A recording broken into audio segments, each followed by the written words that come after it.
अ, police Thane कळमनामध्ये मागील 2 महिन्यामध्ये February आणि मार्च अशा 2 महिन्यामध्ये एकूण 3 घरफोडी दाखल आहेत आपल्याकडे. तसेच व्हेइकलचे गुन्हे दाखल आहेत.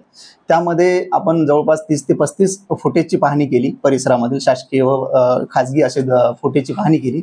त्यामध्ये काही विधी संघर्ष बालक वावरताना आपल्याला दिसून आले आणि त्या विधी संघर्ष बालक जे आहेत ते आपण रेकॉर्डवर चेक केले त्यांना. तसेच आपले जे गुप्त बातमीदार असतील त्यांना आपण त्या फुटेजबद्दल दाखवलं आणि साईडचे जे पोलीस स्टेशन जो आहेत आपल्या जवळचे आसपासचे यशोधरानगर, लकडगंज वगैरे वगैरे, तर अशा पोलीस स्टेशनमध्ये जाऊन आपण रेकॉर्डवरले आरोपी चेक केले.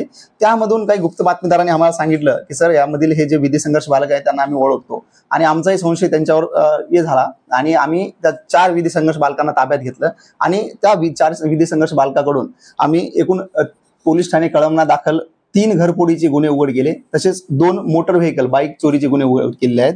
त्यामध्ये सोन्या चांदीचे दागिने आणि आयफोन सारखे 2 मोबाईल, आयफोन मोबाईल आणि विवो कंपनीचा मोबाईल, असे 2 मोबाईल जप्त केले आपण. तसेच सोन्या चांदीचे दागिने जप्त केलेले आहेत आणि असे 4 विधी संघर्ष बालकाकडून आपण एकूण 4,77,000 रुपयाचा मुद्देमाल जप्त केलेला आहे.